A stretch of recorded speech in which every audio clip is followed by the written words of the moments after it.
महोबा की अजनर पुलिस ने बीते दिनों पुरवा पनवाड़ी में श्री राम जानकी मंदिर में हुई चोरी की घटना का सफल खुलासा किया है। 25-25 हज़ार रुपये के तीन सांतर अभियुक्तों को पुलिस ने गिरफ्तार किया है। चोरी की गई राम जानकी की मूर्तियों को बरामद किया गया है, जिनकी अनुमानित कीमत 2,40,000 रुपये। धनुष एवं सिंहासन भी बरामद किया गया है।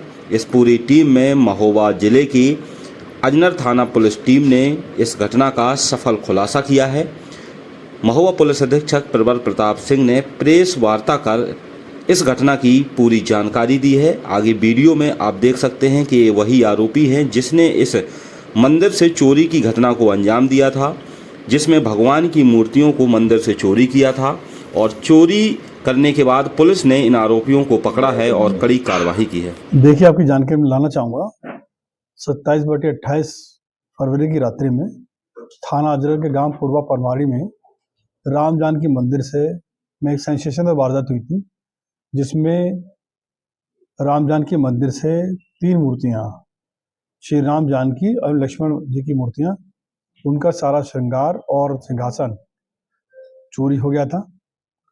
इस घटना को जब देखा गया और उस पर काम किया गया, तो सूचनाओं जो डेवलप की गई उसके आधार पर पता चला कि गांव के ही लोगों ने मुखबिरी करी है। इस मुखबिरी के आधार पर 2 मुलजिमान की गिरफ्तारी की गई थी, हल्लू और भगवान दास।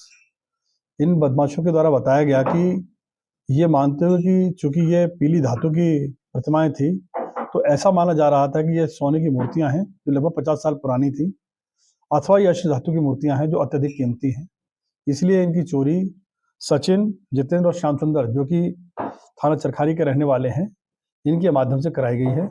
और इनके हिस्से में चोरी करवाने के लिए मुखबिरी करने के आधार पर 2 धनुष इनको दिए गए थे। इस सूचना के आधार पर जब गिरफ्तारी करने का प्रयास किया गया, तो रात्रि में ये बदमाश जो हैं पुरवा पनवाड़ी गांव के बाहर ही मिल गए और इनको गिरफ्तार किया गया। इनकी गिरफ्तारी करने के बाद में इनकी सूचना के आधार पर खेत में से तीनों मूर्तियां, जो कि कपड़े में लपेट के रखी गई थी, और सिंहासन, ये बरामद किया गया है। और इनकी बाजारी कीमत लगभग 2.5 लाख रुपए है इस समय। ये लगभग 50 साल पहले स्थापित की गई थी और जनता की और सभी गांव के निवासियों की भावना इनसे जुड़ी हुई थी। इसलिए ये केस अत्यधिक संवेदनशील भी था और भावना से जुड़ा होने के नाते पुलिस के लिए बहुत महत्वपूर्ण केस था। यहाँ सबसे इम्पोर्टेंट बात है जो मैं बताना चाहूँगा, जो पुलिस टीम जिसने बरामदी करी है, सीओ कुलपहाड़ रविकांत गौड़ के नेतृत्व में एसओ सुभाष चंद्र, एसएसआई धर्मेंद्र और उनके साथियों ने जो बरामदी करी है, ये इसलिए बहुत अधिक महत्वपूर्ण हो जाती है कि इसमें सर्विलेंस की कोई मदद नहीं ली गई, एसओजी की कोई मदद नहीं ली गई। ये थाना और सर्कल ऑफिसर के माध्यम से बरामदी की गई है, इसलिए केस बहुत महत्वपूर्ण है। और इन तीनों बदमाशों की गिरफ्तारी पर 25-25 हज़ार रुपये के इनाम की घोषणा मेरे द्वारा की गई थी, जो कि ये नकद पुरस्कार इस टीम को दिया जाएगा।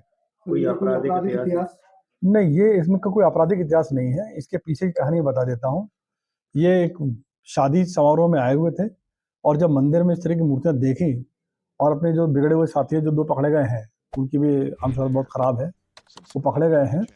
इन लोगों ने मिलकर के ये काम करने के लिए अंजाम देने के लिए विस्फोट किया और षड्यंत्र बनाया। उसके आधार पर इन्होंने वारदात करी है। अभी इनका कोई आपराधिक इतिहास नहीं है।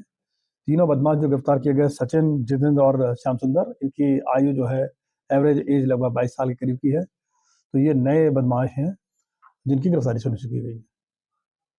अगर आपने अभी तक चैनल को सब्सक्राइब नहीं किया है तो अपने क्षेत्र की अन्य खबरों को देखने के लिए चैनल को सब्सक्राइब जरूर करें।